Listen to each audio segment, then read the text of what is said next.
Consenso y represión, una interpretación sociopolítica de la educación costarricense. La autora es Astrid Fischel-Bolio, quien nació en 1954. Es historiadora, graduada en la Universidad de Costa Rica, doctora por la Universidad de Southampton de Inglaterra. Ha fungido como profesora de la UCR desde 1984. Estuvo ligada al Partido Unidad Social Cristiana, siendo la primera vicepresidenta de la República en el periodo de Miguel Ángel Rodríguez, del 98 al 2002. Además, fue ministra de Cultura, Juventud y Deporte en el periodo 1998-1999 y por último ocupó el cargo de ministra de Educación en el periodo 2002-2003 durante la administración de Abel Pacheco. En su introducción, el libro describe que el sistema sociopolítico de Costa Rica presenta particularidades específicas que le hacen distinto de los demás países centroamericanos. Determina que el ejercicio del poder se canaliza fundamentalmente a través de mecanismos consensuales y no represivos, lo que contrasta con el modelo político de los demás países del Istmo, en los cuales la acción del Estado se manifiesta prioritariamente a través del aparato represivo, en particular por medio de la instancia militar. Mientras que en la mayoría de los países latinoamericanos continúa ejerciéndose la represión violenta como medio fundamental para regular las relaciones sociales, en Costa Rica se ensaya otro estilo político, el cual busca suscitar el consenso y limitar la represión. Para establecer esta comparación entre el modelo costarricense y el del resto del istmo centroamericano, se contrasta el sistema guatemalteco con el costarricense. El estudio de este texto es orientado principalmente al análisis e interpretación de las medidas estatales de clara inspiración liberal, que promueven la modificación profunda de la estructura educacional costarricense. Con el arribo de los liberales a la esfera política, el aparato educativo se convierte entonces en mecanismo de justificación del nuevo sistema político, al transformarse en vocero de los portadores del progreso y la modernización, al mismo tiempo que funge como instrumento sutil y apenas perceptible de sometimiento que se impone a las clases subalternas, véanse valores, normas y creencias que en realidad legitiman el orden establecido. En el capítulo 1, titulado La Reforma de Liberales, la investigación demuestra cómo el estilo político inaugurado después de la crisis económica de 1881 a 1884 pone en lugar privilegiado de sus políticas estatales la cuestión educativa. La educación se convierte en pilar del incipiente sistema de dominación por consenso, orden institucional que busca, a través de instancias de difusión ideológica, imponer el orden de clase de manera sutil pero efectiva. En materia religiosa, los liberales reaccionaron contra la revelación y la fe como fuentes generadoras de verdad, recurriendo a las leyes de la naturaleza y la razón en busca de respuestas y explicaciones vitales. Esa actitud secular de los liberales provoca grandes fricciones con las iglesias establecidas, especialmente la católica. La separación del Estado y la Iglesia, consigna fundamental de los liberales, se traduce en la práctica en una serie de medidas legales que se orientan a minimizar el poder temporal de la institución eclesiástica. Los conservadores creían en el derecho único de las élites no solo de gobernar, sino de educarse, una visión evidentemente aristocrática de la sociedad. Los liberales buscaban una educación más democrática, mientras que los conservadores luchaban por mantener el carácter de las instituciones educativas heredadas. Respecto a ¿por qué se diferencia el sistema sociopolítico costarricense desde Guatemala?, la autora propone que la localización de la provincia de Costa Rica respecto a Guatemala permite un mayor grado de autonomía política en el manejo de los asuntos internos, a la vez que estimula formas abiertas y amplias de participación ciudadana. Otra razón que brinda la autora es que en Costa Rica la iglesia es influyente, pero no rica, y se presenta un limitado desarrollo económico, lo que inhibe la conformación temprana de un poderoso grupo dominante, y por ende el desarrollo militar es débil. Mientras que el régimen guatemalteco se apoyó en el ejército y otros órganos represivos para hacer valedero y efectivo su proyecto de gestión política, en Costa Rica las peculiaridades de su desarrollo permiten acoger las ideas liberales dentro de una alternativa de poder, en la cual lo consensual priva sobre lo represivo. El capítulo 2, nombrado El sistema educativo costarricense, expresa la importancia de la Constitución de Cádiz, en la cual se promueve la democratización de la educación. También se señala cómo el tema educativo empieza a ser tratado por los gobiernos costarricenses de manera notoria en la segunda Constitución de 1844, donde señala que la ilustración es un derecho sagrado a los costarricenses y el Estado la garantiza en todos los conceptos por medio de disposiciones legales. En cuanto a la vinculación de la Iglesia Católica con la educación costarricense, esta se oficializa con la Ley de Concordato de 1852, donde se confirma el poder de injerencia y censura de la Iglesia en los asuntos de enseñanza. Para la década de 1880, la crisis que vive el país repercute también en el campo educativo, y en 1844 la situación de la enseñanza es tan grave que el Poder Ejecutivo decide dejar en manos privadas la administración, supervisión y dirección de la instrucción primaria y secundaria que se imparte en la capital. Esta medida fue un fracaso y el gobierno se vio obligado a cerrar temporalmente las escuelas por falta de recursos y de dirección eficaz. Con el arribo al poder de los liberales, las leyes de 1984 derogan la Ley de Concordato, se prohíben las órdenes monásticas, se expulsan a los jesuitas y se cierran varios colegios religiosos. El orden absoluto, el silencio y la quietud son las normas conductuales en estos años. Para garantizar esto, en 1823 se aprueba una serie de castigos, como la utilización de la coyunda, la regla, el cepo, la palmeta, el encierro y penas que lesionan el honor. El reglamento orgánico de 1849 prohíbe por primera vez los castigos corporales, pero en la práctica estos siguen prevaleciendo por largo tiempo. Referente a las asignaturas que se impartían en los centros educativos, para 1849 se enseñaba lectura y escritura, gramática castellana, aritmética, geografía, costura, bordado, reglas de moral y principios de religión.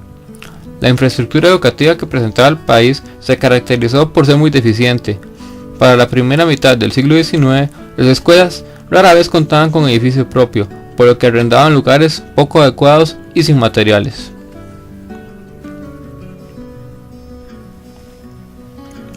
En el capítulo 3, nombrado el proyecto de reforma, se describe el movimiento de reforma educativa iniciado en 1885, con la emisión de la Ley Fundamental de Instrucción Pública y la posterior Ley General de Educación Común de 1886, las cuales sientan las bases de la enseñanza primaria. Es aquí donde aparece la figura de Mauro Fernández, quien se interesa en construir un nuevo edificio educativo sobre bases muy firmes, para lo que considera necesario recurrir a la estructuración gradual de los distintos niveles de enseñanza. En aras de aprender sobre sistemas educativos diferentes e intentar modernizar la educación costarricense, Fernández comisiona al subsecretario de Instrucción Pública, el licenciado Pedro Pérez de León, para que visite algunos países europeos y los Estados Unidos, con el objetivo de que estudie y evalúe los distintos sistemas de enseñanza que ofrecen en esas naciones. La meta del Ejecutivo era crear un sistema educativo integrado, por lo que considera imprescindible organizar primero la enseñanza elemental, para proseguir luego con la reforma de la instrucción media y superior. Se busca reestructurar la educación desde sus cimientos y con arreglo a un plan científico. Pese a sus logros, a Mauro Fernández le fue imposible plantearse el asunto de la universidad.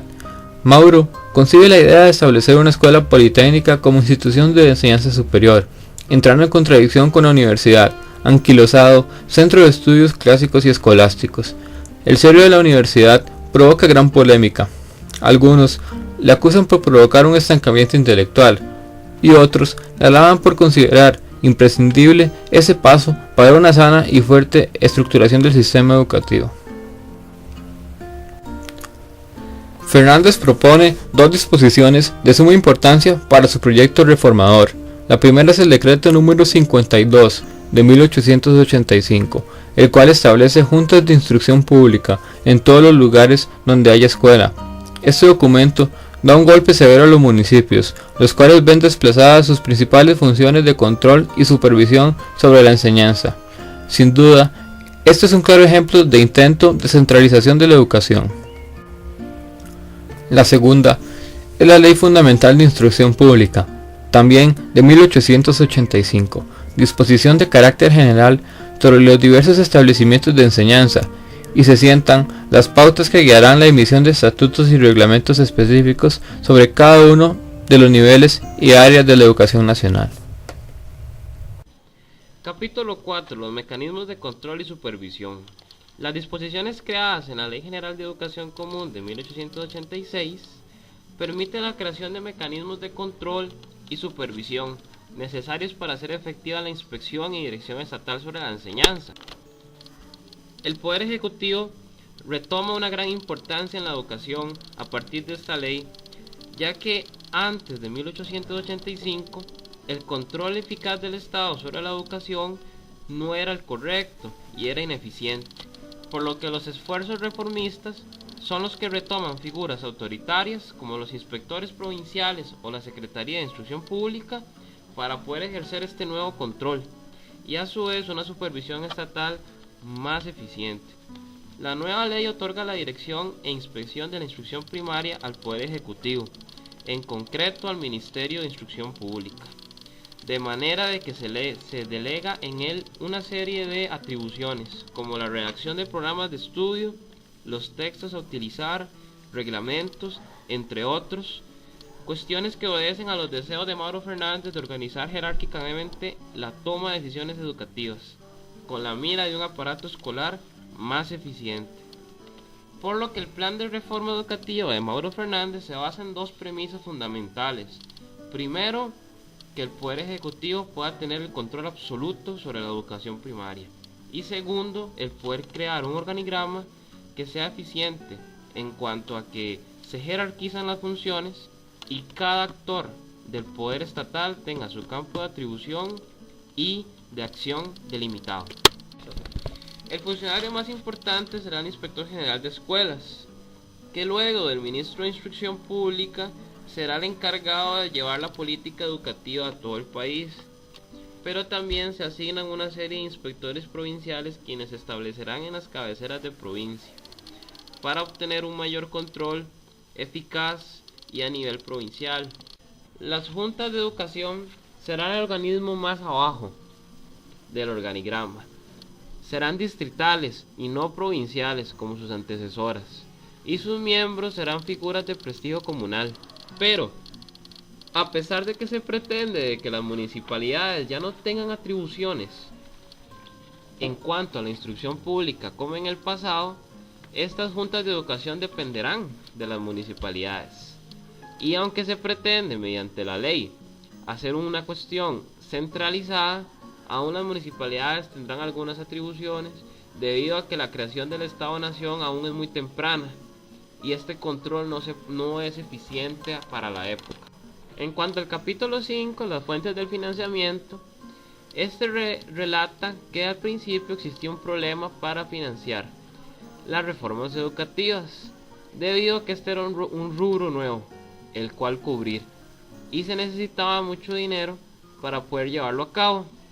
Pero aquí es donde se detalla la importancia de Fernández y el doble papel que juega, puesto que a pesar de ser ministro de Educación, también era ministro de Hacienda, por lo cual a la hora de tomar las decisiones, el presidente se tenía que reunir con él, porque él es el que manejaba todo el asunto financiero estatal. Hay que tomar en cuenta que la administración en donde se da la reforma educativa es la de Bernardo Soto, del 85 al 89. Y en esta administración el país tiene un crecimiento económico muy importante, ligado a la exportación del café, por lo que habrían fondos frescos para poder realizar esta nueva reforma educativa. El individuo más interesado para que la reforma educativa se hiciera era obviamente el ministro Fernández, y cuando ya tienen los fondos para realizarla, decide que este financiamiento se debe realizar en niveles de instrucción. Primero mediante la educación primaria, que a su vez es la educación elemental y la base del proyecto de Fernández, por lo cual para poderla financiar se utilizarán dos mecanismos. Uno, mediante el fondo educativo, que se nutrirá de impuestos hacia los gobiernos locales, y segundo, de lo que es inyectado por el Tesoro Nacional, que prácticamente se utilizará en pagar sueldos de profesionales de la enseñanza, por lo cual a partir de 1886 se logra observar una mucho mayor inversión en la educación estatal. Además se tomará en cuenta las partidas presupuestarias, que vendrían siendo la suma de dinero que se invierte en educación y que a su vez se incrementa mucho, ya sea para pagar sueldos o para mantener los centros educativos que ahora tendrían una gran demanda. Además, se crea un almacén de útiles para poder atender a todos los pedidos que tienen las juntas de educación, permitiendo, entre otras cosas, la compra al crédito de útiles. En esta cuestión se ve la idea de uniformar los materiales didácticos que se utilizarían en todos los centros de enseñanza, y tomando en cuenta que para la época estos materiales eran escasos, por lo que el almacén de útiles tendría una doble función. Además, se hace un empréstito escolar en donde se intenta negociar una suma de $300,000 a un banco extranjero para poder construir edificios escolares y a su vez darle mantenimiento a los que ya se encuentran para la época. Para la enseñanza media, lo más importante era tomar en cuenta que se necesitan crear instituciones nuevas, ya que para la época no existen o son muy pocas y no tienen el énfasis que Fernández quiere, por lo cual crea en 1887 el Liceo de Costa Rica y el Instituto de Alajuela como medios para potenciar la educación en la enseñanza media. Posteriormente se creará el Colegio Superior de Señoritas y el Instituto de Heredia, todo con el fin de que, a pesar de que la enseñanza elemental viene siendo la base de la reforma, todas esas personas que salgan de la enseñanza elemental puedan ir a una enseñanza media en donde adquirieron una serie de contenidos que les permitirá agregarse a la población laboral. En cuanto a la enseñanza profesional universitaria, para su financiamiento no se destinan fondos extras, debido a que la Universidad de Santo Tomás se manejaba de manera independiente, no estatal, y tenía una gran capacidad de capital, por lo que el Estado observa que hay un negocio detrás de la educación universitaria, por lo cual, a pesar de, como se mencionó anteriormente, la idea de Fernández es una educación más técnica, se cierra en 1888 la Casa de Enseñanza de Santo Tomás, pero la serie de cursos que daba en ese tiempo ahora la van a dar los colegios que crea Fernández, por lo cual el Estado podrá financiarse y obtener parte del dinero que ha invertido anteriormente en educación media e educación elemental. Capítulo 7. La organización interna del sistema educativo. En el periodo 1821-1885, el desarrollo de la enseñanza responde a disposiciones y decretos específicos que surgen de las necesidades del momento. En la administración de Mauro Fernández, ministro de Educación, se realizan una serie de reformas. Entre las analizadas en la obra de Fischel tenemos la infraestructura educativa. En la enseñanza primaria, con la Ley de Educación Común, se responsabiliza a las juntas de educación de la construcción, reparación, mantenimiento y refacción de escuelas locales. Las municipalidades aportan importantes sumas de dinero, estando ahora desligadas de la administración. Debido a la deficiencia estructural, se da la clausura de escuelas mientras se realicen las reparaciones necesarias. En la enseñanza media, la situación económica fomenta la creación del Colegio Superior de Señoritas, el Liceo de Costa Rica y el Instituto de Alajuela. Mientras que en la enseñanza profesional, la creación del Instituto Nacional le da un severo golpe a la Casa de Enseñanza Santo Tomás. Esta es cerrada en 1888 y se da la creación de la Escuela de Derecho. El personal docente. En la enseñanza primaria, don Mauro crea reformas en el ámbito de los educadores de manera que se aproveche mejor el personal docente, crea mejoras pedagógicas y hasta fomenta mayores atractivos a la carrera de educación. Se señala que esta carrera estuvo en manos de jóvenes de escasos recursos. También fomenta mejoras salariales con el fin de atraer mayor personal. En la enseñanza media se dan importantes mejoras salariales entre 1887 y 1889. Además se contratan profesionales extranjeros. En la enseñanza profesional, básicamente la clausura de la Universidad de Santo Tomás y con la creación de la Escuela de Derecho, los profesores únicamente cambian de sede, pero se imparten las mismas materias. Metodología y programas de estudio. En la enseñanza primaria se dan disposiciones que permiten la transformación de programas educativos. Por ejemplo, se eliminan cursos de religión e historia sagrada. En la enseñanza media, Castro, Madrid y Bolio señalan la necesidad de incluir materias científicas y técnicas, así como cívicas y humanitaristas. Se desarrolla el método intuitivo deductivo y la experimentación. En la enseñanza profesional, básicamente con la nueva Escuela de Derecho se mantiene el mismo plan de estudios llevado en la Universidad de Santo Tomás. Los educandos. En la enseñanza primaria se dan altibajos en el número de alumnos. Esto responde al recelo de padres de familia por las reformas anticlericales. La situación cambia en 1890 cuando se retoma la enseñanza religiosa. En la enseñanza media, el número de alumnos de secundaria era reducido, con la creación de los centros como el Superior de Señoritas y el Liceo de Costa Rica, entre otros, se espera incrementar la tasa de matrícula. En la enseñanza profesional, en esta sección, el número de alumnos era aún más escaso. Por ejemplo, en 1889, la Escuela de Derecho solo contaba con 3 estudiantes. Los centros de enseñanza. En primaria, se da un importante número de escuelas clausuradas de manera que solo se mantienen abiertas aquellas que reúnan las condiciones óptimas de funcionamiento. En secundaria, para 1889 el país cuenta con 5 planteles de enseñanza. De ellos, solo el Liceo de Costa Rica ofrece la posibilidad de concluir la enseñanza media. Y en la enseñanza profesional se cuenta con solamente la Universidad de Santo Tomás y posterior a ella la Escuela de Derecho. Capítulo 7. La ciudadanía y la Iglesia ante la reforma educativa. La participación ciudadana en los asuntos de la enseñanza prueba ser uno de los elementos más significativos. Se mencionan las juntas de educación, las cuales constituyen instancias óptimas en la participación directa a los asuntos de la educación. En 1886 se fomentó la creación de la Junta en todo distrito escolar, mientras que en el Poder Ejecutivo refleja también el poder y control que el Estado ejerce sobre la conformación y funcionamiento de las juntas. Los miembros de estas juntas son nombrados por las municipalidades. Por otra parte, se resalta también el papel entre la reforma, la Iglesia y la sociedad.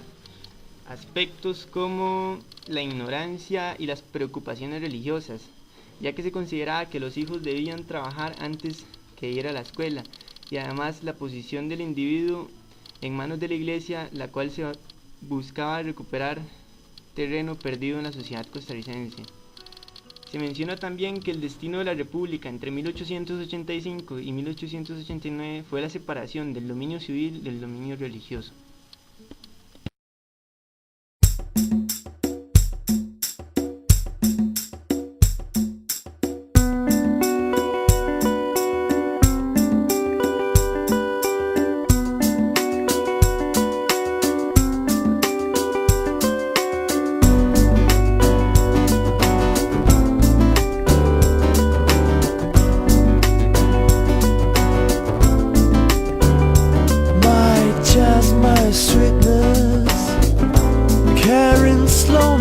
Of the time I'll get erased. The tones harmonize.